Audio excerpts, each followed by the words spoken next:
बड़बड़ाती जिठानी।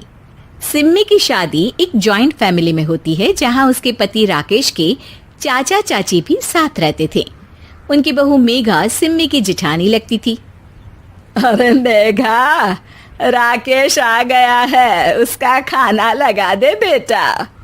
हाँ माँ, बस वो चेंज कर ले, मैं खाना लगा दूंगी। सबके कमरे में जाने के बाद सिम्मी और राकेश साथ खाना खाते हैं, जिसे देखकर मेघा को जलन होने लगती है। अरे सिम्मी, हमारे घर में पति के साथ खाना खाने का रिवाज नहीं है, तुम्हें राकेश ने बताया नहीं क्या? सिम्मी मुस्कुराकर वहां से चली जाती है कि मेघा सिम्मी की सास के पास जाती है। अरे चाची जी, राकेश भैया तो सीधे हैं, कछु नहीं बोलते, कछु नहीं समझते, लेकिन आप तो सयानी है ना। अब देखिए, साथ बैठकर खाती है भैया के, कुछ झूठा मीठा उसका भैया के पेट में चला जाए तो सिम्मी को तो पाप लगेगा ना, पाप। सिम्मी मेघा की बात सुन लेती है लेकिन कुछ नहीं बोलती। अगले दिन, सिम्मी, मैं मुंबई जा रहा हूँ, तुमको चलना है तो साथ चलो। मेघा राकेश की बात सुनती है और सीधे सिम्मी की सास के पास जाती है। अरे चाची, अरे चाची। अरे मेघा, क्या हो गया? बहुत परेशान लग रही है, सब ठीक तो है ना? अरे नहीं ना चाची, कैसा ठीक है? राकेश भैया मुंबई जा रहे हैं, आप तो जानती हैं कितने सीधे हैं, इतनी दूर जा रहे हैं, कहीं कुछ हो न जाए। अरे नहीं नहीं, मैं नहीं जाने दूंगी उसे। अरे सिम्मी, पता चला है कि राकेश मुंबई जा रहा है। ना बेटा ना, वो नहीं जा सकता। अरे माँ, उन्हें ऑफिस के काम से जाना था, लेकिन आपको तो पता है ना, उन्हीं दिनों मेरे मायके में शादी है, तो वो अपनी जगह किसी और को भेज रहे हैं। अच्छा अच्छा, तो फिर ठीक है।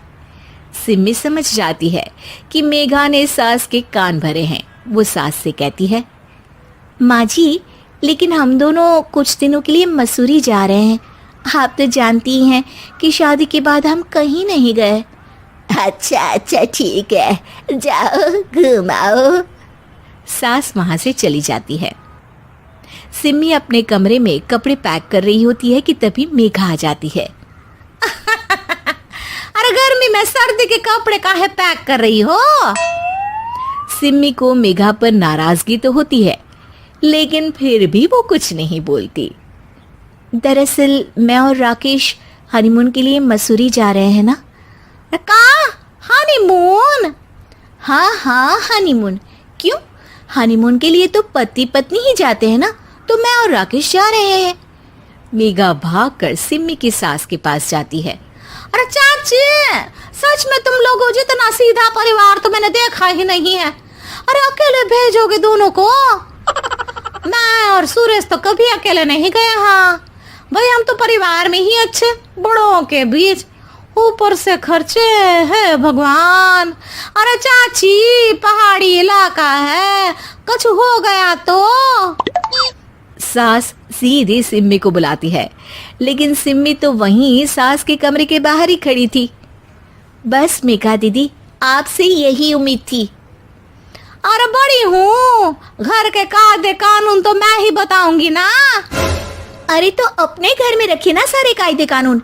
आपकी सास खुद खाना बनाती है, क्योंकि आप यहाँ आकर मेरी सास के कान भरती हैं।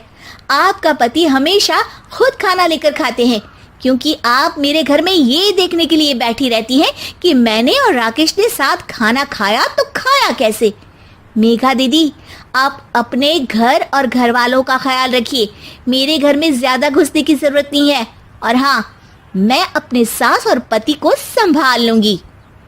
मेघा चिल्लाती हुई वहां से चली जाती है, जिसकी आवाज सुनकर राकेश वहां आ जाता है। सिम्मी, मैंने तो तुम्हें पहले ही अपने घर का माहौल बता दिया था। हाँ राकेश, तुम्हारे घर का माहौल बहुत अच्छा है, लेकिन बाहर से कुछ लोग आकर इसे खराब करना चाहते हैं, जो मैं नहीं होने दूंगी। सास सिम्मी की बात सुनकर कमरे में चली जाती है। सिमी और राकेश घूमने जाते हैं और जब वापस आते हैं तो दरवाजे में मेघा और उसके पति खड़े होते हैं, वो भी सामान लेकर। अब छोटे मर्यादा तोड़कर घूम रहे हैं तो हम काहे नहीं। अरे भाभी, तो आपको किसने मना किया है? वैसे भी 4 दिन की जिंदगी है, दूसरों के घर में ताक झाक करके बिताने से अच्छा हो मौज करके ही बिताओ।